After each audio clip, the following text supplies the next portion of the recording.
मोहम्मद अली शाह साहब के पास चल रहा हूँ, डिफेंस एक्सपर्ट हैं वो भी इस बात पर थोड़ा सा प्रकाश डालेंगे, रोशनी डालेंगे।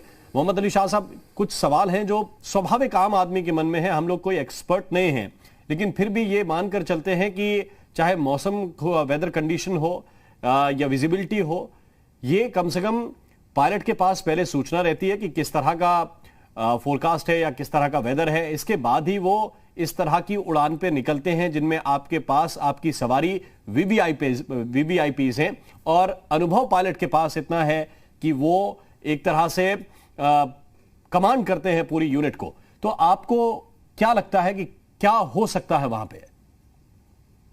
देखिए, वो जो इलाका है कुन्नूर का, मेरा बचपन वहीं पे बीता है। जी। मैं ऊटी में बोर्डिंग स्कूल से पढ़ाई करी है मैंने, लॉरेंस स्कूल ऑफ डील्स। तो छठवीं कक्षा के बाद 12वीं कक्षा से मैं वहीं पे था। तो वहां के जो पहाड़ी इलाके हैं उनसे मैं बड़े अच्छे से वाकिफ हूँ, और वहां पे ऊंचे पेड़ हैं वहां पे। तो हो सकता है कि क्योंकि डबल इंजन का जहाज है ये MI-17, और मैं 1993 में लेफ्टिनेंट जनरल जमील महमूद साहब थे जो कि ईस्टर्न आर्मी कमांडर साहब थे। ये भूटान में इनके से आ रहे थे, ईस्ट में इनका प्लेन का MI-17 था ये। हालांकि ये थोड़ा एडवांस वर्जन है, ये थोड़ी हाई टेक्नोलॉजी का है। उनका क्रैश हुआ था ये, और वो नेक्स्ट इन लाइन थे to become chief of army staff उम्र के हिसाब से।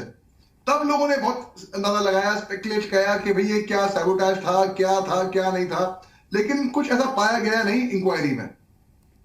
अब देखिए यहाँ पे कुन्नूर में बिल्कुल स्पेकुलेट तो बहुत होएगा क्योंकि मजबूत जहाज है, और जाहिर सी बात है कि अगर ग्रुप कैप्टन साहब जो कि फौज के कर्नल साहब के बराबर के होते हैं, वो एक्सपीरियंस चला रहे थे, सीडीएस साहब थे उसमें, तो स्पेकुलेशन होगा। लेकिन देखिए बात ऐसी है कि कोई भी टेक्नोलॉजी कभी भी किसी भी टाइम पे कोई गारंटी नहीं होती किसी भी टेक्नोलॉजी की, कभी भी धोखा दे सकती है कभी। और तो हर तरीके से इंक्वायरी तो बैठ रही है इस पे, और इंक्वायरी में पूरा इसमें क्या हुआ क्या नहीं हुआ निकल आएगा।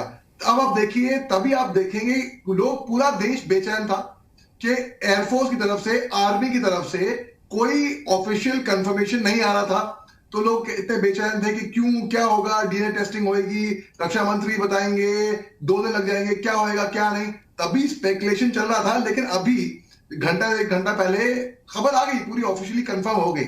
अब हो सकता है कि वो जहाज लो फ्लाइंग कर रहा हो सकता है कि वहां पे कोई तार हो सकता है कि वहां पे कोई चिड़िया आ गई हो सकता है कोई एक टेक्निकल स्नैग आ गया हो। अब ऐसे कई अंदाजे MI-17 में हो सकते हैं जी। अब फरवरी के महीने में 2019 में श्रीनगर एयरपोर्ट में बडगाम में जो एक जहाज गिरा था, अपना क्रैश हुआ था, वो भी MI-17 था।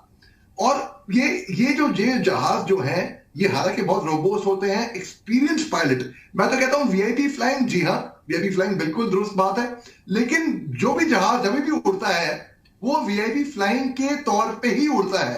वो ये तौर पे ये माना जाता है कि जो हमारा जहाज उड़ा है, क्योंकि इतना महंगा जहाज होता है, और जो पायलट जो उड़ा रहा है उसको खुद को सबसे पहले तो अपनी खुद की जान की फिक्र होगी। अब जनरल बिपिन रावत साहब जो है वो GOC 3 कोर थे नागालैंड में। 3 फरवरी 2015 को जनरल बिपिन रावत साहब पहले भी एक एयर क्रैश से ये बच चुके थे ये। और जो 3 कोर का इलाका है नागालैंड का, मैं वहां पे बाकायदा 3 साल सर्विस करी है मैंने as ADC to GOC 3 corps. तो जो हमारे कोर कमांडर साहब थे, जो कि बिपिन रावत साहब उसी अपॉइंटमेंट में बाद में है, जो उस वक्त हमारे कोर कमांडर साहब थे लेफ्टिनेंट जनरल जमीरुद्दीन शाह साहब। और नॉर्थ ईस्ट का इलाका ऐसा है कि वहां पे हर पल मौसम यूं बदल जाता है, फट से। तो हम जब जहाज में उड़ते थे तो जनरल साहब अलग जहाज में, उनका हम लोग अलग, दो जहाज जाया करते थे उस टाइम पे। और वो चीता जहाज था आर्मी एविएशन का, ये तो MI-17 एयरफोर्स का है, वो चीता जहाज जिसमें जनरल बिपिन रावत सर्वाइव कर गए थे 3 फरवरी 2015 को। तो इस जहाज में अक्सर क्या होता है कि छोटा जहाज था ये, तो अगर मौसम बिगड़ गया तो हम पायलट को पहले से अंदाजा है कि जहाज नहीं जा रहा है, तो जो कोर कमांडर साहब थे वो पहले कह रहे थे कि भाई जो पायलट नोज द बेस्ट, अगर पायलट ने बोल दिया कि मौसम खराब है तो खराब है, हम उस पर प्रेशर नहीं डालेंगे, हमें जाना ही है। यहाँ पे तो मौसम ऐसा बताया जा रहा है कि बिल्कुल क्लियर था, कोई अंदेशा नहीं था कि मौसम खराब हो रहा है। दूसरी बात, अब बहुत कम लोग ये बात जानते हैं, जैसे कि हमारे पैनलिस्ट ने यहाँ पे खूब दुरुस्त फरमाया कि जनरल बिपिन रावत साहब के जो फादर थे वो भी फौज में थे। जनरल रावत साहब लेफ्टिनेंट जनरल थे, वो डेप्यूटी चीफ के ओहदे से रिटायर हुए थे। तो जब जनरल बिपिन रावत साहब जब 3 कोर की उन्हें कमांड संभाली, मैं उनको बाकायदा नागालैंड दीमापुर में उनको मुबारकबाद दी थी मैंने उनको, और उनके साथ रात को डिनर किया था मैंने, और उनकी वाइफ मिसेस रावत और वो, और हम लोग बात कर रहे थे। तब जनरल बिपिन रावत ने बताया कि भाई तो मेरे फादर उस टाइम पे deputy chief of army staff के ओहदे पे दिल्ली में थे। तो उन्होंने कहा भाई मेरे फादर भी deputy chief of army staff थे। तो अच्छा, मैंने उनको उनसे मजाक करा, मैं कहा सर ऐसी बात है तो फिर आपको तो अगर आपको फादर को के आगे निकलना है तो आपको चीफ ऑफ आर्मी स्टाफ बनना पड़ेगा। और उस टाइम पे ये 2014-15 की बात हो गई है, तब कोई अंदाजा नहीं था कि भी जनरल बिपिन रावत साहब उस टाइम पे चीफ ऑफ आर्मी स्टाफ बनेंगे, क्योंकि उम्र के हिसाब से जो चलती है फौज, उस टाइम पे उनके पास वो उम्र नहीं थी। खैर बाद में वो चीफ भी बने और मैं उनको मुबारकबाद भी दी थी, उनको, उनकी वाइफ को। वो सीडीएस भी बने, मैं उनको मुबारकबाद दी थी। मेरे फादर ने उनको अपनी किताब जो उन्होंने खुद लिखी थी, उनकी ऑटोबायोग्राफी, लेफ्टिनेंट जनरल शाह साहब ने, वो गिफ्ट भी की। तो वो बहुत, मतलब इतने अच्छे कपल थे, वो इतने अच्छे थे कि आप पूछिए मत। अब देखिए बात ऐसी है, ही इज सर्वाइव, उनकी जो बेटी है वो बहुत सिंपल, आपको लगेगा नहीं कि भाई अब, और वो बहुत सबको नाम से जानते थे, पूरे ट्रूप्स को, उनके पूरे स्टाफ को, सबको बाय नेम।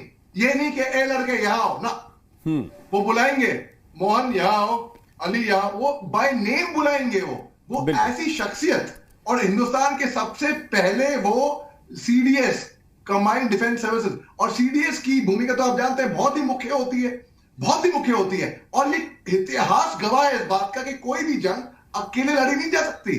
ठीक हो, बहुत बहुत शुक्रिया, बहुत बहुत धन्यवाद आप सभी का हमारे साथ इस कार्यक्रम में जुड़ने के लिए। और